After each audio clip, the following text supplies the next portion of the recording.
सध्या मी थांबतो. मी आतापर्यंत जे काही सांगितलं ते शास्त्रसंमत होतं, म्हणजे शास्त्रांनी सांगितलेलं होतं, त्यामुळे त्यात काहीच त्रुटी नाहीये.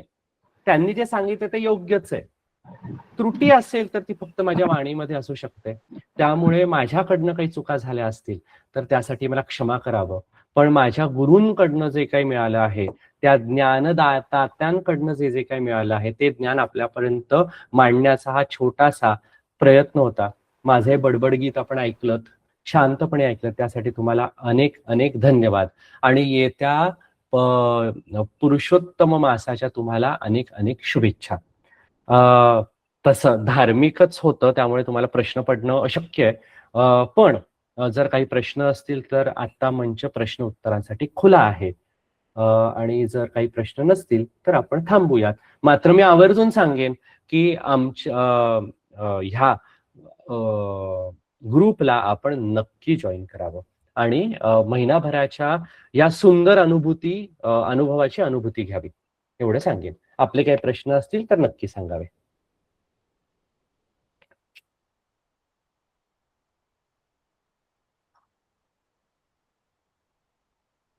बर, मी असं समजेन की आपल्याला काही प्रश्न नव्हते, त्यामुळे मग आपण आता थांबूया. हा सर, अतिशय उत्तम असं विवेचन तुम्ही केलं. अधिक मासाबद्दल खूप छान माहिती समजली. काही करतो पण काही नवीन उपक्रम करू शकतो. असं विष्णू सहस्रनाम आम्ही रोज म्हणतो, पण बाकी पुरुषोत्तम जे आम्ही ते म्हणाला कसं करता येईल किंवा दीप प्रज्वलित करतो, ही खूप छान नवीन माहिती. शत धन्यवाद. धन्यवाद. धन्यवाद सर. अभिषेक काका, हो प्रत्यय. हा, आपल्या जे 5 महत्वाच्या तारखा आहेत ना, ते फक्त ग्रुपवर पाठवून देईल का? हो हो, मी चालेल, त्याचा स्क्रीनशॉट पाठवतो नक्की. हो, येस येस, थँक्यू. चालेल. सर्वांना खूप खूप धन्यवाद. वंदना मॅडम किंवा बाकी कोणाला काही बोलायचं असेल तर हा बोला. शैलजा मॅडम. धन्यवाद सर, खूप छान माहिती सांगितली आणि धन्यवाद. उत्स्फूर्तपणे ही सगळी माहिती आम्हाला सांगून आम्हाला प्रेरित केलं, त्यासाठी धन्यवाद. अनेक अनेक धन्यवाद.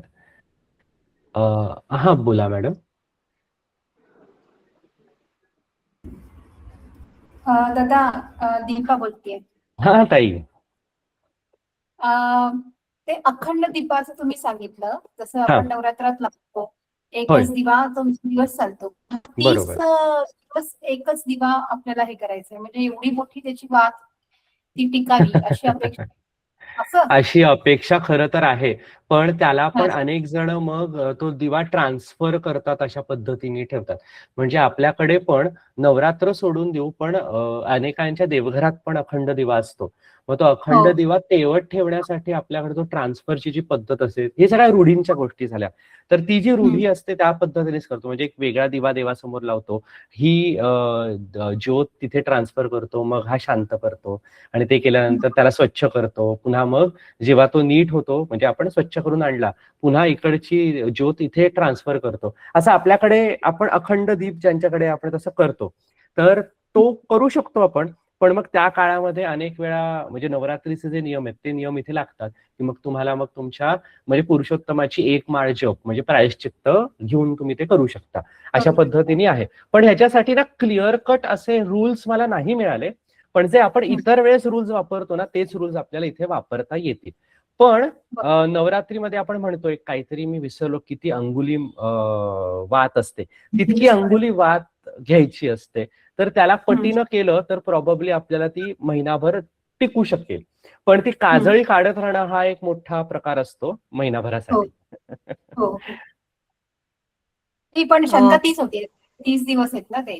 होय होय. ट्रान्सफर करणं हे महत्वाचं, आणि काजळी काढणं सुद्धा हा एक मोठा दिव्य आहे. पूर्वीच्या कार्य आहे. काळी समय लावायचे ना, तेव्हा 2 वाती त्याच्यात तयारच ठेवायचे. काजळी काढताना दुसरी वात लावायची आणि मग काजळी काढून ती परत पेटवायची आणि पहिली दुसरी लावलेली वात तेव्हा ती शांत करायची. धन्यवाद. म्हणजे मग नवरात्रात पण असंच करायचं का? हो, आमच्याकडे तरी आम्ही असं करायचो. म्हणजे आम्ही थोडंसं तिकडचे बनारसचे आहोत ना, तर बरं बरं. त्या पद्धतीने आम्हाला ते लहानपणापासून तसंच सांगितलं, की समईमध्ये 2च वाती, 2 ज्योत नेहमी ठेवायची. एकाची ज्योत काजळी काढत असू तरी दुसरी ज्योत ती चालूच असते. असं. तेल वगैरे हां. भरपूर लागतं पण त्याला. हो, हो, हो. हां. नवरात्रात असते. म्हणूनच विचारलं मी. हो आणि आता नवरात्रात नवीन प्रकारचा अखंड दिवा पण निघालेला आहे. त्याला मोठी वात असते. मी तुम्हाला मिळाला तर फोटो टाकते मी तुम्हाला. हो, हो. धन्यवाद. चालेल, चालेल. नमस्कार सर. नमस्कार मी मॅडम. छोटासा उपाय सांगते, म्हणजे जे मी करते दरवर्षी, म्हणजे जेव्हा जेव्हा अधिक येतो की नाही, हा हा. तर आपण संकल्प घेऊन विष्णू सहस्त्रनाम तर म्हणतोच, पण सोबतच आपण एक महिनाभर असा संकल्प करायचा की तुळशीपत्र विष्णूला व्हायचे. एक छोटा आणि सगळ्यांना सहज सोपा असेल असा हा व्रताचा खूपच भाग म्हणून उत्कृष्ट. महिनाभर आपण करू शकतो. खूपच उत्कृष्ट. खूपच छान असा तुम्ही सोप्पा उपाय सांगितला. हा सोपा उपाय आहे, अगदी आपण कधीही करू शकतो. म्हणजे अडचण कधी येतच नाही, कारण पूजेसोबतच आपण ते करू शकतो देवघरामध्ये. होय होय. तर हे अडचण मी आलीच. संकल्प घेऊन करते. हो, अडचण आलीच तर फक्त एकादशीलाच येऊ शकते, कारण एकादशीला खुडता येत नाहीत ना आपल्याला. हो हो हो तेवढाच एक आहे, पण तो आपण मग त्याप्रमाणे मॅनेज करून दशमी, करू शकतो. एकादशी हो. वगैरे करून करावं लागतं आपल्याला. आदल्या खूप दिवशी सुंदर घालून उपाय. ठेवता येतात ना सर, आदल्या हो, दिवशी तुळशी तेच. पाण्यात टाकता तेच आदल्या येतात. दिवशी चालतं. म्हणून हा, म्हटलं आदल्या दिवशी. दशमीला खोडायच्या असतात. आपल्याकडे शिळं हो. चालत नाही खरं तर, पण दशमीच्या चालतात तुम्हाला एकादशीला. हा एक एवढाच एक फरक आहे.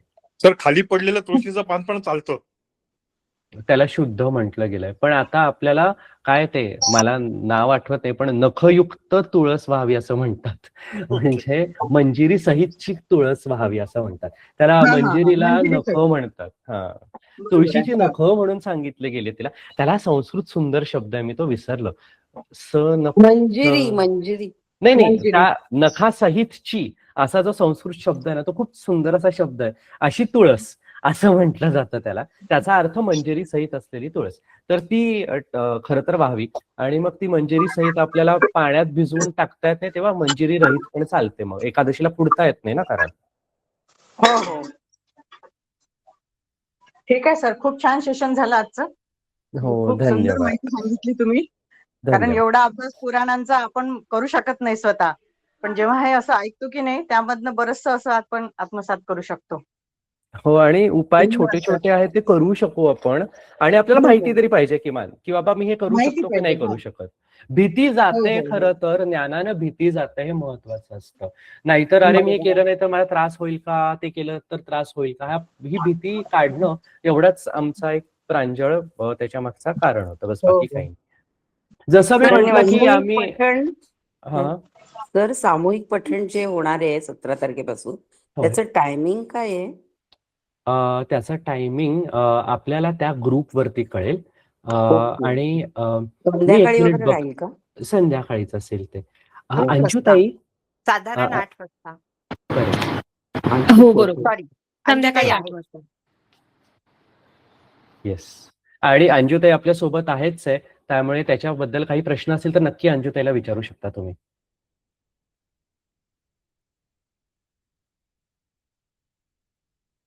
ग्रेट. आणि सविस्तर माहिती तुम्ही जर त्या आपल्या मंत्र परिवार वर्गाला जर जॉईन झालात, तर तिथे तुम्हाला सविस्तर माहिती मिळणार आहे. अजून आठवडा आहे. आम्ही आज घेण्याची घाई यासाठीच केली की आपल्याकडे आठवडा असतो, आपण मॅनेजमेंट चांगली करू शकतो. त्यामुळे कसं आहे, 16 तारखेला घेतलं असतं तर खूप घाई गडबड झाली असती, आपले दिवस गेले, वाया गेले, असं खंत वाटली असते आपल्याला. म्हणून एक आठवडाभर आधी करतोय, आणि ह्या वर्गाबद्दल पण आठवडाभर आधी सांगतोय. तुम्ही आत्ताही जॉईन करू शकता, बरोबर ना ताई? कारण 13 तारखेला एकादशी आहे, बरोबर? हो हो बरोबर आहे. वर्ग आता लवकरात लवकर जॉईन केलेलं जास्त चांगलं राहील, की जेणेकरून पुढचं जे शेड्यूल आहे किंवा काय काय वर्गावरती ऍक्टिव्हिटी वगैरे होत आहेत, ह्या सगळ्या गोष्टींची थोडीशी माहिती पण मिळून जाईल.